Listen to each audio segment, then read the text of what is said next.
Assalomu alaykum. Aziz birodarlar, bugungi suhbatimiz juda jiddiy mavzu haqida. Ammo undan oldin bir narsaga aniqlik kiritmoqchimanki, ushbu videoni tayyorlashimdan maqsad bo'lib o'tgan bahsni muhokama qilish emas, chunki odamlar allaqachon hammasidan xabardor. Kimdir uni maqtadi, kimdir tanqid qildi. Men esa boshqa juda muhim bir jihat haqida gapirmoqchiman, ya'ni bahsdan keyin nima sodir bo'lgani haqida. Bu muhim murojaatimdan oldin men so'zimni ushbu gap bilan boshlayman.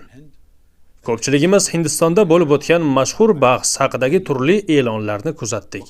Bu bahslar jamoatchilik fikrini qattiq qo'zg'atdi va millionlab odamlar katta qiziqish bilan bu bahsni tomosha qildi.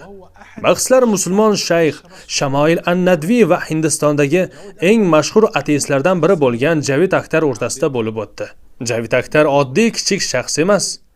Aksincha, u Hindistonda katta nom qozongan.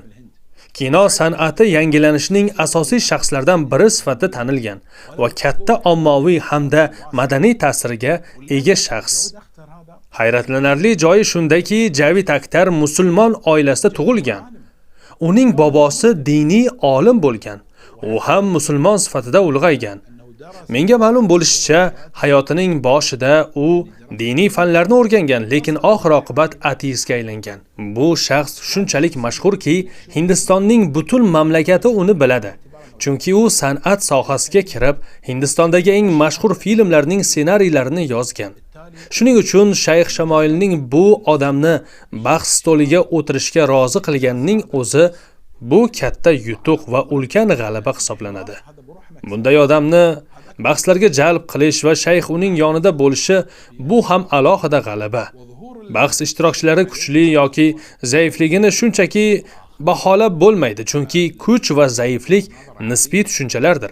Haqiqatan ham bu bahslar katta mashhurlikka erishdi.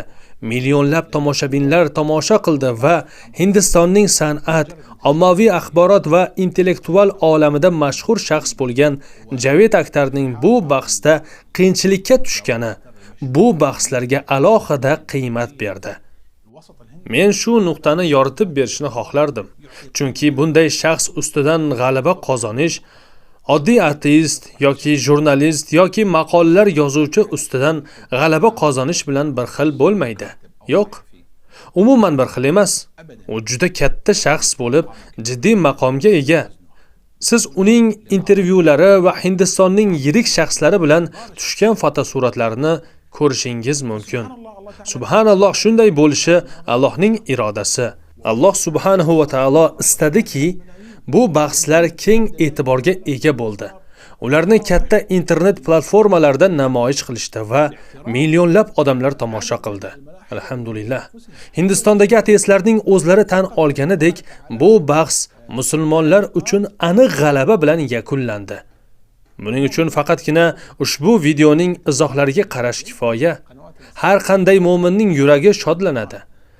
Men shaxsan o'zim izohlarni islomiy kanallarda yoki Shayx Shamoil kanalida emas, balki Hind kanallarida o'qidim. U yerda hindlar ham bor edi va ularning izohlarini o'qidim. U yerda ushbu bahsdan xursand bo'lgan hindlar va musulmon olimini madh etganlar bor edi. Ba'zi ateistlar va hindlar hayratga tushib, islomni qabul qilganliklarini bildirganlar ham bo'ldi. Men hatto ularning ba'zi izohlarini e'lon qilganman. Siz ham o'sha kanallarga kirib, tarjimani yoqib, izohlarni o'zingiz ko'rishingiz mumkin. Ushbu bahsning ta'siri haqiqatdan ham juda katta bo'ldi. Men uni oshirib aytmayapman. Buni hindlar va ateistlar o'z kanallarida tasdiqlashadi. Yaxshi, endi siz so'rashingiz mumkin. Boshqa hayratlanarli voqea nima edi deb. Masala shundaki, bu bahs haqida xabar arab mamlakatlariga yetgach, afsuski ba'zi arab blogerlar Shayx Shamoil tomonida bo'lmadi. Aksincha, ular unga qarshi hujum qila boshlashdi va turli bid'atlar va xatoliklarda ayblashdi. Hatto ba'zilari uni kufrda ayblashgacha borishdi va Shayx Shamoilga takfir e'lon qilishdi. Shundan so'ng Shayx Shamoil ushbu ayblovlarni inkor etuvchi post yozib, uni e'lon qildi. Keyin esa o'z pozitsiyasini batafsil tushuntirib video murojaat qildi. Ko'p sonli qarshi izohlar Shayx Shamoil uchun to'satdan yuz bergan hodisa bo'ldi. Shuning uchun men unga murojaat qilishga qaror qildim. Alhamdulillah uning raqamini topib bog'lana oldim. O'rtamizda iliq va samimiy suhbat bo'ldi. Men unga uning faoliyati va yaqinda bo'lib o'tgan bahs uchun minnatdorchilik bildirdim. So'ngra biz unga nisbatan tarqatilgan haqoratli postlar haqida suhbatlashdik. U menga juda qayg'uli bir gapni aytdi. U ba'zi musulmonlar meni kufrda ayblashmoqda. Bu esa meni yuragimni ezyapti deb yozdi. Bu ajablanarli edi. Men unga insonlar faqat faol va boshqalarga ta'sir qilgan kishilar haqida gapirishadi. Siz ularga ta'sir qilgansizki, sizni tanqid qilishmoqda. Agar jim tursangiz, sizga qarshi hech narsa bo'lmas edi dedim. Shuningdek, men unga tanqid ikki turga bo'linishni eslatdim. Birinchisi adolatli tanqid. Uni qabul qilish kerak. Ikkinchisi asossiz tanqid. Uni e'tiborsiz qoldirib, Alloh yo'lida da'vat ishlarini davom ettirish kerak. Men unga shu kabi maslahat berdim. Arablar tomonidan duch kelgan munosabatni yumshatishga harakat qildim. Lekin keyinroq xavfli bir voqea sodir bo'ldi. Ertasi kuni Shayx Shamoil menga bir xabar yubordi. Bu xabar meni qayg'uga solib qo'rqitdi. Aynan shuning uchun ham bugun men bu video murojaatni qilyapman. Men bu videoni yozishimning sababi bahs bilan bog'liq emas, balki Shayx Shamoil yuborgan xabar bilan bog'liqdir.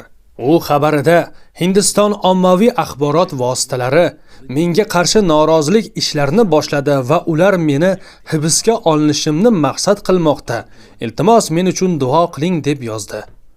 U menga Hindistonning yirik kanallaridan olingan ko'plab videolarni yubordi.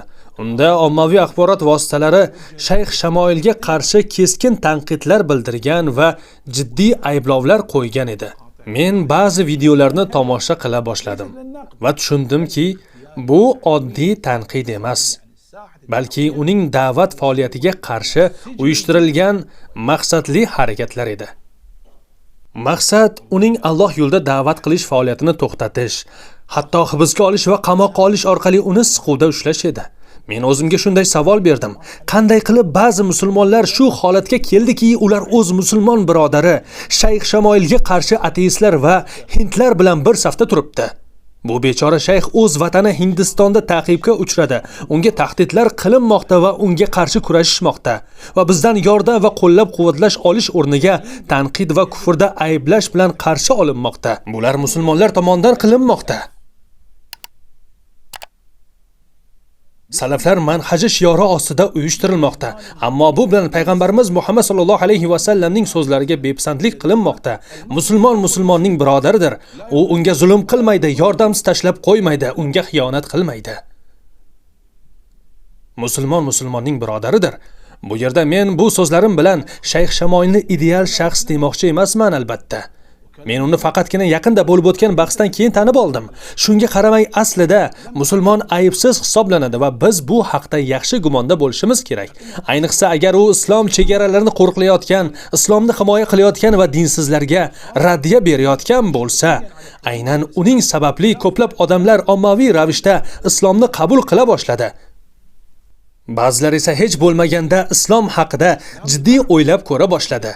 Agar biz birodarimizda biror xatoni ko'rsak, nasihat qilishimiz mumkin, lekin ommaviy qoralab va shubha eshiklarini ochmasligimiz kerak.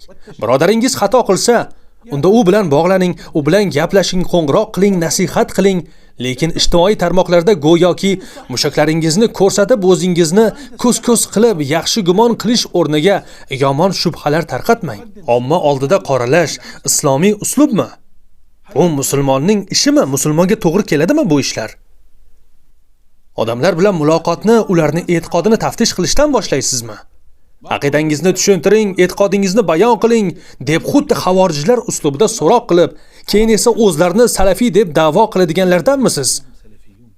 Allohga qasamki, haqiqiy salafiy musulmonni sotishdan, uni tashlab qo'yishdan, uni kofir hindlarning qurboni qilishdan juda yiroq bo'ladi. Ular bilan bir safda turib, musulmonni tahqirlashda va unga hujum qilishda ishtirok etish haqida gapirmasa ham bo'ladi. Bu juda ajablanarli. Ish shu darajaga yetganini bilgach, men Shayx Shamoilga darhol o'z mamlakatini tark etishga maslahat berdim. Unga hozirning o'zida chiqib keting dedim. Bu yerda qolish xavfliligini aytdim. Alhamdulillah, shundan keyin u menga aeroportdan yozib, hozirgina samolyotga chiqayotganini va mamlakatni tark etayotganini xabar qildi. Birodarlar, bu holatni bir tasavvur qilib ko'ring. Bu insonning muammosi haqiqiy edi. Uni ta'qib qilishayotgan edi. Kufr kuchlari unga qarshi fitna uyushtirishdi. Kofir hindlar, buddistlar va ateistlar birlashib unga qarshi chiqishdi. Uning butun hayoti izdan chiqdi. Kecha-yu kunduzi tinchi yo'qoldi.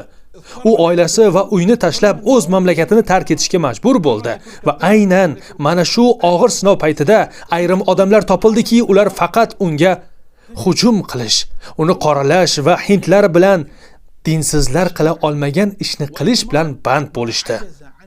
Ular unga jismoniy zarar yetkazishga urinishdi. Bular esa o'z so'zlari, haqoratlari va kufrda ayblashlari bilan ma'naviy zarar yetkazishdi. Haqiqiy yordam faqat Allohdandir. Yordam faqat Allohdandir. Bu odamlarning na axloqi bor, na taqvosi bor, na or-nomusi. Bu qanday musibat? Qanday xorlik? Bu qanday yondashuv o'zi?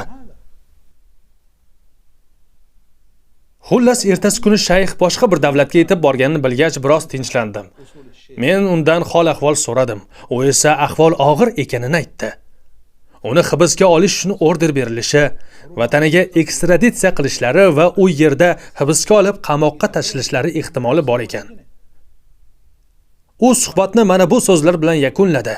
Iltimos, meni duolaringizda eslab yuring. Men esa Qodir Allohga uning qalbini sobit qilsin, haqda mustahkam tursin va unga yomonlikni istaganlarning yovuzligini undan uzoq qilsin deb duo qildim. Qisqacha aytganda, oramizda bo'lib turgan bu suhbat mana shundan iborat edi. Men bularning barchasini sizga bu inson qanday ahvolda ekanini bilishingiz uchun aytdim. Shuningdek, bir so'z u uchun o'qdek sanchilishi, oddiy bir post esa hibsga olish orderiga sabab bo'lishi mumkinligini anglab yetishingiz uchun aytdim.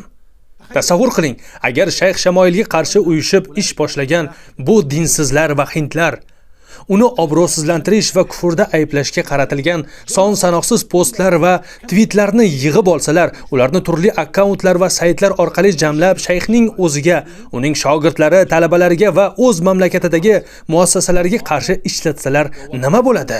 Shunda yovuzlik tillari nima deyishadi? Qaranglar, aslida bu adashgan odam ekan, hatto musulmonlarning o'zlari ham uni adashgan, noto'g'ri qarashlarga ega deb hisoblashyapti deyishadi. Bu postlar esa ular uchun dalil bo'lib xizmat qiladi. Endi buni sudda tasavvur qiling. Sud uni hibsga olib, qamoqqa tashlashi uchun siz ayblab yozgan postlar sud uchun yetarli bahona bo'ladi. Siz shuni xohlaysizmi? Xohlarmidingiz? Savol, siz bunga rozimisiz? Kofirlar musulmonni bo'ysundirish uchun foydalanadigan qo'l bo'lishga rozimisiz? Ayting, rozimisiz? Zulm har doim ham qilich bilan qilinmaydi. Ba'zan u til bilan ham qilinadi. Odam esa buni go'yoki din uchun g'ayrat shiorlari bilan niqoblaydi. Aslida esa bu yolg'on va ko'zbo'yamachilik xolos. Siz yozasiz, lekin shu bilan bir musulmonga zarar yetkazasiz. Holbuki u inson qo'llab-quvvatlashga, minnatdorlik so'zlariga, duolaringizga ko'proq loyiq edi. Unga qarshi bu postlar yo tweetlar orqali ma'naviy bosim o'tkazish o'rniga u uchun duo qiling, uni haqqiga duo qiling. Birodarlar, bugun Shayx Shamoilni duolaringizda eslanglar, chunki u har qachongidan ko'proq ham duoingizga muhtoj. Kimki odamlarni yomonlashga, boshqalarni adashganlikda ayblashga oshiqsa, men ularga shuni aytamanki, avvalo o'zingga nisbatan yumshoq bo'l, o'z diningni, o'z insoniy qadr-qiymatingni qayta ko'rib chiq. Bir musulmonga dushman bo'lib qolishdan yoki uning dushmanlariga yordamchi bo'lib qolishdan ehtiyot bo'l. Shuni bilib qo'y. Yaxshilik yo'qolib ketmaydi, gunoh unutilmaydi va jazosi yo'q bo'lib ketmaydi. Xohlaganingni qil. Sen qanday yo'l tutsang, senga ham xuddi shunday munosabatda bo'linadi. Allohim, Shayx Shamoil birodarimizni o'zing panohingda saqlagin. Uni zulmdan, fitnadan va dushmanlar makridan asragin. Qalbini haqda sobit qil, ishlariga baraka ber. Unga yomonlikni istaganlarning yovuzligini o'zlariga qaytargin. Amin. وجدت حديثك مد اليدا. عليك السلام أيا مصطفى، ودونك روحي وجسمي فدا. فلي منك نور ونفح حبور، وطيف سرور ينير المدى. وطيف سرور ينير المدى. وسيرتك العطر تثري الحجا، وتحيي النفوس وتروي الصدى. عليك الصلاة عليك السلام، نبي الرشاد رسول الهدى.